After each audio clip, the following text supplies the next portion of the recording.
Hello everyone. तो आज हम बीएससी फर्स्ट ईयर के अंदर बॉटनी का जो है फर्स्ट चैप्टर का नया टॉपिक है टेरिडोफाइटा।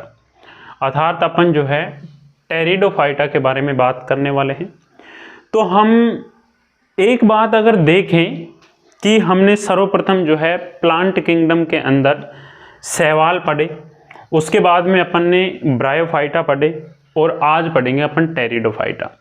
तो देखो, अगर तुमने रेगुलर क्लास ली है और रेगुलर स्टडी की है, याद किया है, तो आपको एक बात दिमाग में आई होगी कि यार शैवाल, ये प्लांट किंगडम अपन पढ़ रहे हैं, तो शैवाल थे वो जल में ही थे, पूर्ण तरीके से वो जल में ही रहते थे, अर्थात स्थल में नहीं पाए जाते थे। शैवाल कहाँ कैसे प्राणी थे?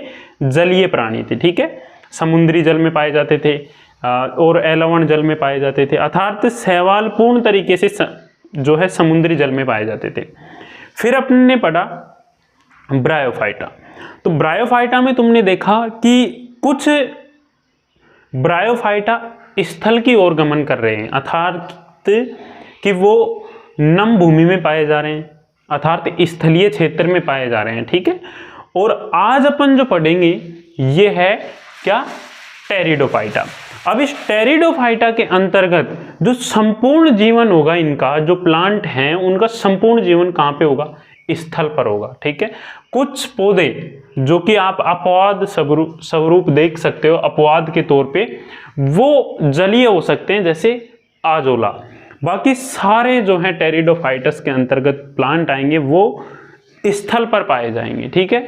तो कहीं ना कहीं पादप जो हैं गति कर रहे हैं स्थल की तरफ। आप अगर पढ़ रहे हो, अच्छे से समझ रहे हो एक एक चीज को, तो कहीं ना कहीं पादप क्या कर रहे हैं? गति कर रहे हैं स्थल की तरफ, अर्थात पहले जलीय थे, फिर धीरे धीरे ये स्थल की तरफ गति कर रहे हैं। तो अपन ने जलीय में शैवाल पढ़े, फिर टेरिडोफाइटा, फिर आज पढ़ेंगे, फिर अपन ने ब्रायोफाइटा, आज पढ़ेंगे अपन टेरिडोफाइटा, ठीक है। तो इस तरीके से जो है अपन फिर इनके बाद में पढ़ेंगे अपन आवर्त बीजी, अनावर्त बीजी, वो पूर्ण विकसित पौधे हो जाएंगे अपने पास, विशालकाय पौधे हो जाएंगे, ठीक है। इस तरीके से होता है, ठीक। अब देखो, अपन जो है टेरिडोफाइटा पढ़ेंगे, इससे पहले अपन को नॉर्मल से इनके लक्षण जो है पता होना चाहिए। फिर अपन जो है इसके जनन के बारे में, जो कि काफी इंपॉर्टेंट है आपके एग्जाम की दृष्टि से, बीएससी फर्स्ट ईयर के अंदर जो क्वेश्चन बनता है यहाँ से क्लासिफिकेशन और इनके जो है जनन के ऊपर जो है क्वेश्चन बनता है, ठीक है।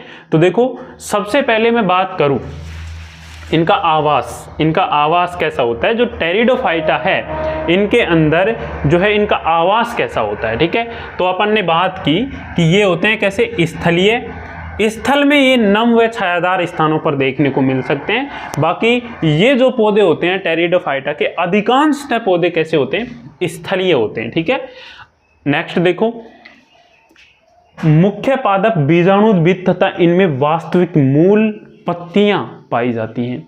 अब देखो, अब से पहले अपन ने पढ़े शैवाल, उनके अंदर थैलस के रूप में जो है पौधा था।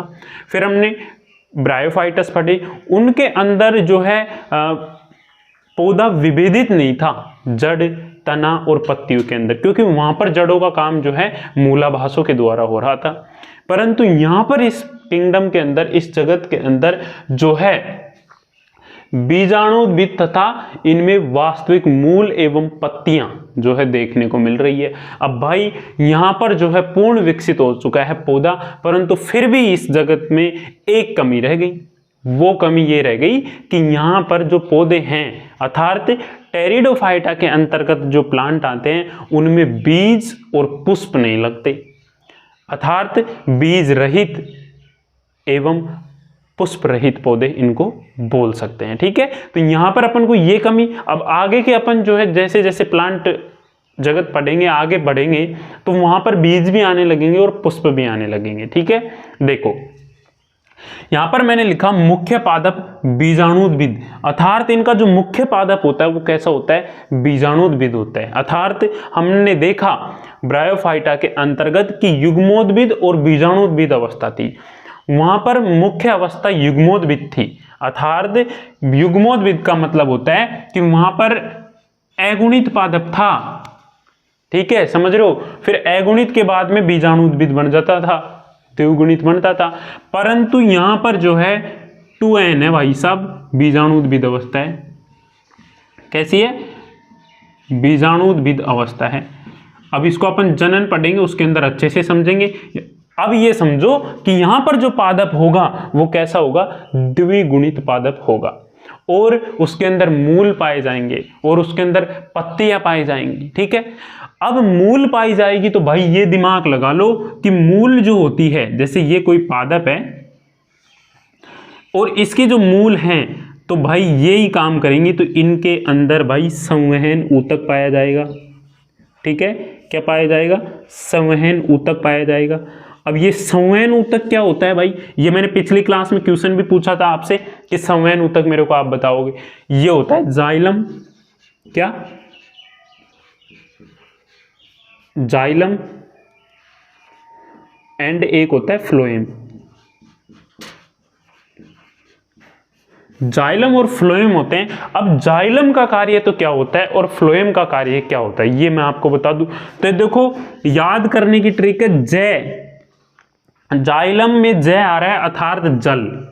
ठीक है, सिर्फ जय ले लेना है, बाद में ले लगाना है। तो जाइलम में जय आ रहा है जल, तो जाइलम का कार्य होगा जल का जो है यहां से मृदा से या फिर जड़ों के द्वारा जल का आदान प्रदान करना। कहां पे? पत्तियों में या पेड़ के ऊपर के भागों में। ठीक है, नेक्स्ट है फ्लोएम। इसका मतलब है खनिज लवणों का। किसका? खनिज लवणों का जो है जड़ों के द्वारा पेड़ की पत्तियों के भागों तक जो है या ऊपरी भागों तक जो है मृदा से खनिज लवणों को ऊपर पहुंचाना या फिर ऊपर से नीचे लाना। अर्थात इनके अंदर जो है संवहन ऊतक का कार्य करता है जाइलम और फ्लोएम। ये दोनों जाइलम और फ्लोएम संवहन ऊतक है। जाइलम में जैसे याद रखो जल, जाइलम जल, ये क्या है भूल जाते हैं इनको स्टूडेंट। तो जाइलम में जैसे याद रखना जल, जल का संवहन करेगा और फ्लोएम खनिज लवणों का संवहन करेगा। जिस तरीके से अपने बॉडी के अंदर जो है रक्त वाहिनियां होती हैं जो ब्लड का जो है सर्कुलेशन करती हैं, उस तरीके से जाइलम और फ्लोएम यहाँ पर जल एवं खनिज लवणों का सर्कुलेशन करते हैं। ठीक है, यहाँ तक क्लियर? देखो, अपन जो पढ़ रहे हैं ना, ये बहुत ही मतलब कि टफ चैप्टर आते हैं। किसके अंदर? बॉटनी के अंदर। इन चैप्टर को आप पढ़ लो, फिर अपने जो है बिल्कुल नॉर्मल चैप्टर आएंगे जो कि आसानी से आप उनको पढ़ सकते हो, क्योंकि उनमें है जैसे कि सेल डिवीजन है। ठीक है, और काफ़ी बच्चों की जो है सेल के बारे में, भाई सेल के बारे में सबको पता होता है, बचपन से पढ़ते हुए आ रहे हैं। सेल ऑर्गेनेलिज के बारे में सबको पता होता है। तो ये तो नॉर्मल चैप्टर आएंगे अपने आगे। ये थोड़े से क्या है, कंफ्यूज पैदा करने वाले चैप्टर हैं, इनको अच्छे से पढ़ना है। ठीक है, तो यहां तक समझ में आया कि भाई बीजाणुद्भिद होता है, इनके अंदर जो पादप होता है और उनके अंदर पत्तियां, मूल एवं तना विभेदित होता है। ठीक है, अर्थात यहां पर पादप जो है थैलस नहीं है। ब्रायोफाइटा के अंदर थैलस था, शैवाल के अंदर थैलस था, यहां पर पादप थैलस नहीं है, यहां पर पूर्ण विभेदित है। मूल भी है, जड़ भी है मतलब कि, और तना भी है और पत्तियां भी है। ठीक है, नेक्स्ट बात करूं मैं, यहां पर इस समूह में सबसे सूक्ष्म जो पादप होगा, सबसे छोटा जो पादप होगा वो कौन सा होगा? आजोला होगा। कौन सा होगा? आजोला होगा। और सबसे बड़ा जो पादप होगा इस जगत या फिर इस प्लांट किंगडम के अंतर्गत जो सबसे बड़ा पादप होगा वो कौन सा होगा? फर्न होगा, जिसे अपन सजावट के रूप में भी गमलों में लगाते हैं। ठीक है, इसको सजावट के रूप में काम में लिया जाता है फर्न के पौधे को। ठीक है, अभी डायग्राम में आपको यहाँ पर बना नहीं सकता, बाकी अपन जो है जनन के बारे में डायग्राम से समझेंगे। तो आपको मैं हर क्लास में बोलता हूँ गूगल पे जाना, सर्च करना, फर्न का एक बार चित्र देख लेना, माइंड में बैठ जाएगा 3D वे में। ठीक है, अब देखो यहाँ पर इस बात को दिमाग में बिठा लेना, इस समूह में सबसे सूक्ष्म पादप आजोला और बड़ा पादप कौन सा है? फर्न और साइसिया, और बाकी है बड़े पादप तो। ठीक है, संवहन ऊतक पे अपन ने चर्चा की, इन पादपों के बीज तथा पुष्प निर्मित नहीं होते हैं। इन पादपों के अंदर अर्थात टेरिडोफाइटा के अंतर्गत जो प्लांट आते हैं उनके अंदर बीज एवं पुष्प निर्मित नहीं होते हैं। ठीक, अब देखो नेक्स्ट लिखा मैंने कि टेरिडोफाइटा में पत्तियां छोटी, ये इंपॉर्टेंट है भाई, इसको याद रखना, शॉर्ट क्वेश्चन बन जाता है। इसके अंदर सबसे छोटी अर्थात लघुपर्ण जो है कौन से पादप में देखने को मिलती है, कौन से प्लांट में टेरिडोफाइटा के अंतर्गत देखने को मिलती है, सिलेजिला के अंदर लघुपर्ण अर्थात सबसे छोटी पत्ती जो है इसमें देखने को मिलती है। नेक्स्ट है वृहत्पर्ण, सबसे बड़ी पत्ती जो है टेरिडोफाइटा के अंतर्गत, समूह के अंतर्गत जो प्लांट आता है वृहत्पर्ण, उसमें कौन से में होती है, तो फर्न में होती है। किस में होती है, फर्न में होती है, ठीक है। नेक्स्ट यहां पर बात करूं कि स्पोरोफाइट पादप में बीजाणुदानी होती है जो पत्ती की तरह के बीजाणुपर्ण पर लगी रहती है। इंपॉर्टेंट है, इस लाइन को समझना। देखो इसमें क्या होता है कि इसके अंदर जो है, देखो स्पोरोफाइट पादप में बीजाणुदानी होती है भाई, इनके अंदर बीजाणुदानी होती है क्योंकि यहां पर जो पादप है वो कैसा है, बीजाणुद्भिद है, मुख्य बीजाणुद्भिद है, तो बीजाणुदानी होगी। अब ये कहां होती है, ये बीजाणुपर्ण पे लगी होती है। कहां पे होती है, बीजाणुपर्ण। अब जैसे मान लो मैं एग्जांपल पे, ये कोई पादप है और ये इसकी क्या है, पत्तियां हैं, ठीक है, ये इसकी क्या है, पत्तियां हैं। तो इनके अंदर क्या होता है कि बीजाणुपर्ण पाई जाती है। क्या पाई जाती है, बीजाणुपर्ण पाई जाती है, ठीक है। ये पत्तियां हैं भाई। अब इन पत्तियों के अंदर क्या पाई जाती है, बीजाणुपर्ण पाई जाती है। और उन बीजाणुपर्ण के अंदर जो है, जैसे मान लो इस तरीके से क्या है, बीजाणुपर्ण पाए जाते हैं। ये क्या है, बीजाणुपर्ण। और इन बीजाणुपर्णों के ऊपर जो है क्या लगे होते हैं, बीजाणुदानी लगी हुई होती है। क्या लगी होती है, इन बीजाणुपर्णों को जो है ज्यादा मैं यहां से मतलब जूम करके अपन देखेंगे तो कुछ इस तरीके से ये पत्तियों के ये माइक्रोस्कोप में देखने से मिलेगा, ठीक है। इस तरीके से जो है बीजाणुदानियां लगी होती है, ठीक है, बीजाणुदानियां लगी हुई होती है, ठीक है। देखो वापस से समझो, इस प्लांट के जो पौधे होते हैं उनके अंदर बीजाणुद्भिद होते हैं। मुख्य प्लांट कैसा होता है, बीजाणुद्भिद होता है। अब भाई बीजाणुद्भिद होता है तो बीजाणुदानियां उसके अंदर पाई जाएगी। अब जो बीजाणुदानियां होती है वो कहां पे लगी होती है, ये बीजाणुपर्ण पे लगी हुई होती है। अर्थात इन प्लांट के अंदर एक पत्तियों के अंदर संरचना पाई जाती है जो कि होती है कौन सी, बीजाणुपर्ण होती है। वो पत्तियां कैसी होती है, बीजाणुपर्ण होती है। ये नहीं है कि प्रत्येक पत्तियों के ऊपर पाई जाएगी, नहीं, कुछ पत्तियां होती है जिन्हें बोलते हैं बीजाणुपर्ण, और उनके ऊपर जो है लगी होती है बीजाणुदानियां, ठीक है। नेक्स्ट मैं बात करूं, कुछ टेरिडोफाइट में बीजाणुपर्ण सघन होकर शंकु जैसी संरचना बना लेती है। अब भाई कुछ टेरिडोफाइट ऐसे होते हैं जिसमें ये यहां पर तो क्या है कि एक अलग अलग तरीके से पत्तियां लगी हुई होती हैं, परंतु कुछ टेरिडोफाइट्स में क्या होता है कि ये जो बीजाणुपर्ण होती है ना, जो कुछ इस तरीके से होकर ये ऐसे ये पत्तियां बन जाती है। कैसे बन जाती है, ऐसी बन जाती है, ठीक।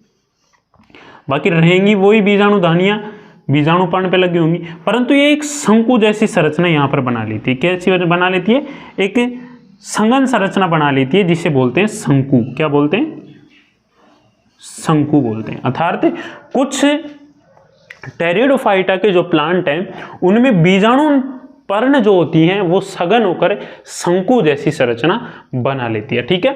तो यहां तक सबके क्लियर हो गया, ठीक है। कोई भी अगर डाउट आपको लगे, अगर मैं आपको पढ़ा रहा हूं इसमें कोई भी कमी आपको लगे तो बेझिझक आप जो है मेरे को कमेंट में बताना, मैं और इम्प्रूव करूंगा, ठीक है, बेझिझक बताना। अब देखो यहां पर अपन बात करें इनके सामान्य लक्षणों की, तो नॉर्मल से सामान्य लक्षण भाई टेरिडोफाइटा के अपन ने पढ़ लिए। अब बात करेंगे सबसे इंपॉर्टेंट जो है टेरिडोफाइटा का, वो है इसमें जनन। जनन की प्रक्रिया कैसी होती है, ठीक है। तो पहले तो मैं इसको साफ कर देता हूं, फिर अपन समझेंगे, ठीक है। बाकी देखो सभी स्टूडेंट जो हैं वो रेगुलर क्लास लो और यदि कोई प्रॉब्लम आपको आ रही है तो आप मेरे को जो है वो बता सकते हो, ठीक है। कमेंट के मैं सबके रिप्लाई आपको देता हूँ जहाँ तक मेरे से हो सकता है। बाकी इनकी पीडीएफ जो है आपको पीडीएफ मिल जाएगी। पीडीएफ कहाँ पे मिलेगी, वो अपनी एप्लीकेशन पर पीडीएफ मिलेगी। और काफ़ी विद्यार्थी जो है ये पूछ रहे थे कि सर क्लास में क्या फ़र्क रहता है, एप्लीकेशन की क्लास के अंदर और यहाँ की क्लास के अंदर क्या फ़र्क है। तो भाई फ़र्क ये है कि एप्लीकेशन पे आपके जो है एग्ज़ाम से पहले पूरा सिलेबस लगभग करवा दिया जाएगा और यहाँ पे जो है आराम से क्लासेस चलेंगी, ठीक है। तो इस वजह से जो भी ज्वाइन करना चाहता है मुझको वो ज्वाइन कर सकता है। एप्लीकेशन डाउनलोड कर लेना, ठीक है, लिंक डिस्क्रिप्शन में है, ठीक है। और एप्लीकेशन वाले भी बच्चे इस क्लास को आज की को देख रहे हैं, ठीक है, तो वो भी रेगुलर क्लास लो, आपकी क्लासेज काफ़ी ऐड कर दी गई हैं, ठीक है। अब देखो, अब मैं बात करूं इनके जनन के बारे में। क्या है, इनके जनन के बारे में अब समझना आप। बाकी उतार पीडीएफ में से लेना, नोट्स पीडीएफों में से बना लेना, यहाँ समझने की बात है। और मैं आपको बता दूं एग्जामिनर क्वेश्चन यहीं से पुटअप करता है, एग्जामिनर क्वेश्चन यहीं से उठाता है, ध्यान रखना। अब देखो जनन के बारे में चर्चा करूं तो मैंने सबसे पहले आपको बताया कि ये कैसे होते हैं, 2n होते हैं। कैसे होते हैं, 2n होते हैं, अर्थात द्विगुणित होते हैं। अब से पहले अगुणित थे, n थे। यहाँ पर समझना n का मतलब क्या होता है, अगुणित होता है। क्या होता है, अगुणित होता है। और 2n का मतलब होता है द्विगुणित, ठीक। अब देखो इनके अंदर सबसे पहले अपन ने पढ़ा कि बीजाणु पर्ण के ऊपर क्या लगी होती है, बीजाणु दानियां लगी हुई होती हैं। क्या लगी होती है, तो यहां पर देखो भाई बीजाणु पर्ण है, ठीक। इस जो मैं ये चार्ट बना रहा हूं ना, इसको तो आप उतार लेना क्योंकि ये कहीं पे भी ना नहीं मिलेगा आपको, ये आपकी बुक के अंदर भी इस तरीके से नहीं मिलेगा और ये याद भी हो जाएगा, ठीक है। बीजाणु पर्ण, बीजाणु पर्ण के ऊपर लगी हुई होती है क्या, बीजाणु दानियां,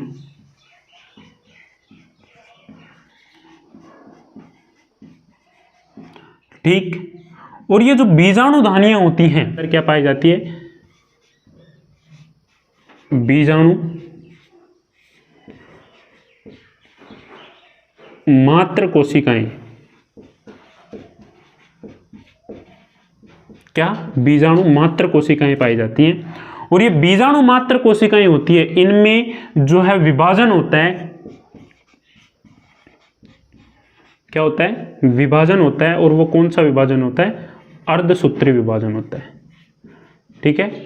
अब देखो भाई यहां तक तो क्या है, ये 2n है, परंतु जैसे ही अर्धसूत्री विभाजन होगा तो ये किसमें जो है यहां पर बीजाणु बनेंगे। क्या बनेंगे, ओनली फॉर बीजाणु बनेंगे। और ये कैसे रहेंगे, n रहेंगे। कैसे रहेंगे, n अवस्था में रहेंगे, अर्थात अगुणित रहेंगे। यहां तक क्लियर, ठीक है। पहले बीजाणु पर्ण था, टेरिडोफाइटा की जो पत्तियां थी उन पर जो है बीजाणु पर्ण पाया जाता है, उनके अंदर बीजाणु दानियां पाई जाती है। बीजाणु दानियों के अंदर बीजाणु मात्र कोशिकाएं होती है जो कि 2n होती हैं। फिर इनके अंदर जो बीजाणु मात्र कोशिकाएं होती है इनमें जो है मियोसिस की क्रिया होती है, अर्थात डिवीजन होता है, विभाजन होता है। कौन सा विभाजन होता है, अर्धसूत्री होता है। अर्धसूत्री विभाजन होगा तो क्या बनेंगे, बीजाणु बनेंगे, ठीक है। तो यहां से लेकर यहां तक की प्रक्रिया तो इनके अंदर क्या कहलाएगी, बीजाणुद्भिद कहलाएगी। क्या कहलाएगी, बीजाणुद्भिद कहलाएगी, ठीक। अब ये जो बीजाणु है, ये बीजाणु हैं, इनसे इनके अंदर क्या होगा, बीजाणुओं के अंदर जो है आपको देखने को मिलेगा कि भाई इससे आगे की जो अवस्था होगी उनके अंदर युग्मोद्भिद की अवस्था होगी। और वो कैसे होगी, देखो ये कैसे हैं, यहाँ पर बीजाणु अगुणित हैं, ठीक है। कैसे हैं, अगुणित हैं। अब ये अगुणित बीजाणु हैं यहाँ पर, तो इनसे आगे की जो अवस्था होगी इनके अंदर क्या होगा भाई, अंकुरण होगा।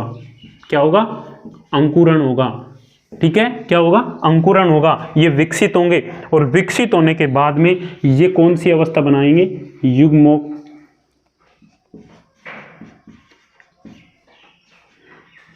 युग्मोद्भिद अवस्था बनाएंगे, जिसे अपन बोल सकते हैं युग्मोक्तभिद, ठीक है, युग्मकोद्भिद भी बोल सकते हैं, या फिर इसे युग्मोद्भिद में लिख रहा हूं, ठीक है। अब ये अवस्था बनेगी, ठीक, तो यहां पर जो है इस अवस्था के अंदर, युग्मोद्भिद अवस्था के अंदर ही जो है क्या रहेंगे,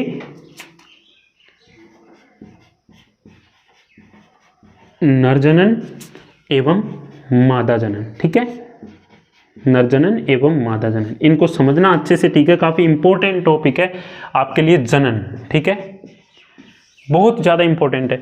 ये युग्मोद्भिद है, इनके अंदर ही बनेंगे नरजनन और मादा जनन। नरजनन में क्या हो सकता है, पुमुंग, ठीक है, और मादा जनन में अंडप, ठीक है। तो इस तरीके से जो है बीजाणुद्भिद अवस्था थी, आपन ने पढ़ा था कि इसमें मुख्य पादप जो होते हैं वो बीजाणुद्भिद होते हैं। वो बीजाणुद्भिद कैसे होते हैं भाई, इनके अंदर पादप के अंदर ही ये इस तरीके से हो रहा है। फिर बाद में जैसे कि आगे की प्रक्रिया होगी, जैसे कि पुमुंग और अंडप, मैं यहाँ पर दिख रहा है आपको, यहाँ तक देख लेता हूँ एक बार, हाँ दिख रहा है, देखो। अब यहाँ पर जो है ये दोनों, ये युग्मक है, ठीक है, ये दोनों मिलेंगे यहाँ पर, तो 2n अवस्था बनेगी, वो कहलाएगी युग्मनज। क्या कहलाएगी, युग्मनज कहलाएगी, ठीक, यहाँ तक समझ में आ गया। अब इसके बाद में वही दोबारा से जो है प्लांट का निर्माण हो जाएगा, वो धीरे धीरे विकसित होगा, और इस तरीके से जो है दोबारा पादप का।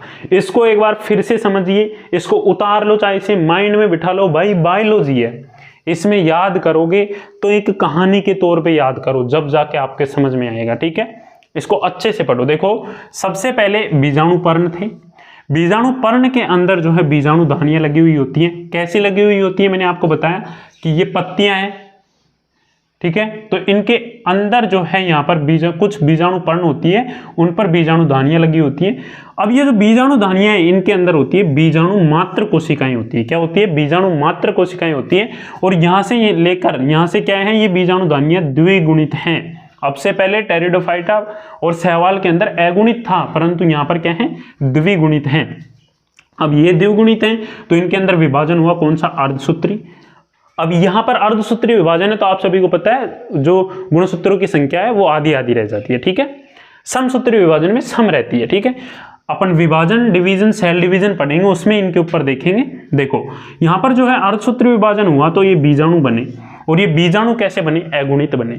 फिर इन बीजाणुओं के अंदर जैसे कि अंकुरण होगा, इनके अंदर अंकुरण होगा एवं इनके अंदर विकास होगा, ठीक है। और विकास के लिए देखो, एक और बता दूं मैं, इनके अंदर विकास के लिए बीजाणुओं के अंदर कौन सा स्थान कैसा होना चाहिए भाई, स्थान होना चाहिए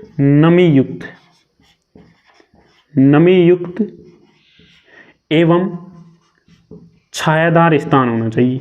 कैसा होना चाहिए, नमी युक्त एवं छायादार स्थान इनके अंदर जो है होना चाहिए।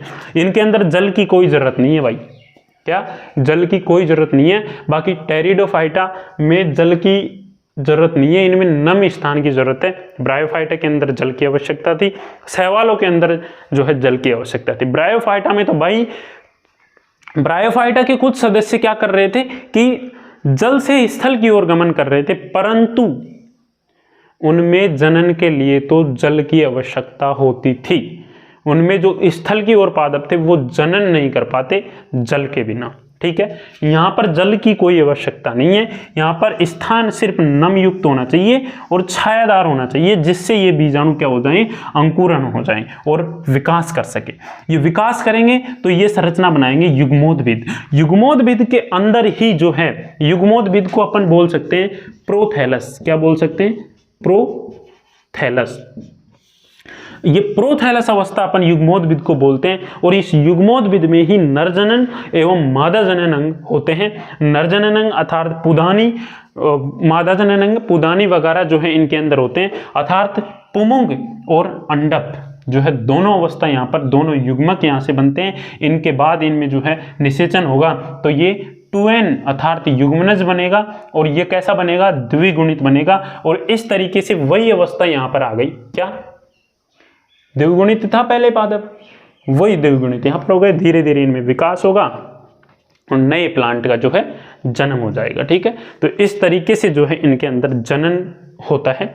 नेक्स्ट मैं बात करूं इनका जो है क्या महत्व, इनका आर्थिक महत्व।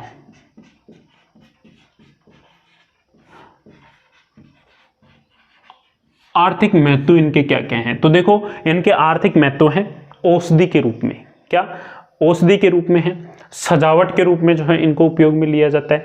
औषधि के रूप में कैसे लिया जाता है और सजावट के रूप में कैसे लिया जाता है, ये मैं आपको अभी यहाँ पर बताऊंगा, ठीक है। तो देखो यहाँ पर मैंने कुछ आर्थिक महत्व लिखे हैं इनके आर्थिक महत्व हैं औषधि के रूप में किया जाता है, सजावट के रूप में किया जाता है और उर्वरक के रूप में जो है किया जाता है। जिन विद्यार्थियों को अभी उतारना है उतार सकते हैं, ठीक है। अब समझो भी इनको, ठीक है।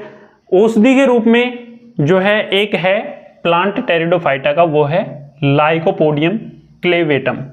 अब जो लाइकोपोडियम क्लेवेटम है ये यकृत एवं फेफड़ों के रोग के उपचार के लिए काम में लिया जाता है। एंड एक बुखार, यहां पर लिख सकते हो वह बुखार, ठीक है, बुखार, इन तीनों के उपचार, इनमें कोई भी जैसे कि रोग हो जाता है या फिर इनमें कोई भी डिजीज जो है देखने को मिलती है यकृत में, फेफड़ों में, ठीक है, उनके अंदर जो है लाइकोपोडियम क्लेवेटम का जो है प्लांट होता है उससे एक औषधि प्राप्त की जाती है जो कि इनके उपचार में काम आती है। नेक्स्ट है इक्विसिटम डेबाइल। इक्विसिटम डेबाइल जो है ये प्लांट होता है किसका, टेरिडोफाइटा का, और इसका उपयोग स्त्री जननांगों के रोगों के उपचार के अंदर काम में लिया जाता है। नेक्स्ट बात करूं सजावटी पादप, तो भाई फर्नों के यूज लिए जाते हैं, जैसे कि गमलों में लगाए जाते हैं ये पादप, कैसे, गमलों में लगाए जाते हैं, ठीक, इस तरीके से इनमें पत्तियां होती है फर्नों के अंदर, बहुत अच्छा लगता है, सजावटी पौधा होता है, ठीक है, फर्नों का यूज किया जाता है। उर्वरक के रूप में लिया जाता है इनको यूज में। अब वो पादप कौन सा है, एजोला। एजोला नामक पादप जो होता है, एजोला नामक जो प्लांट होता है जो कि सबसे छोटा होता है इसके अंदर, आपने देखा ये जो प्लांट होता है इसको क्या करते हैं, चावल की जो खेती करते हैं, चावल की खेती करते हैं तो उसके अंदर डालते हैं, किसको, एजोला को। क्यों डालते हैं, क्योंकि इसके अंदर एक जीवाणु पाया जाता है, साइनो जीवाणु जो है एनाबीना, ठीक है। अब ये एनाबीना साइनो जीवाणु है, ये नाइट्रोजन स्थिरीकरण का काम करते हैं। क्या काम करता है, नाइट्रोजन स्थिरीकरण का कार्य करता है। इस वजह से जो है चावल की खेती में एजोला नामक जो है क्या डाला जाता है, टेरिडोफाइटस प्लांट डाला जाता है, क्योंकि इसमें साइनो एनाबीना नामक जो है एक जीवाणु पाया जाता है इस वजह से। और ये जो जीवाणु होता है ये क्या करता है, नाइट्रोजन स्थिरीकरण में काम में आता है, ठीक है। तो इस तरीके से हमने पढ़ा टेरिडोफाइटा के कुछ मुख्य लक्षण। फिर हमने बात की इसकी जनन, जो कि काफी महत्वपूर्ण है, ठीक है।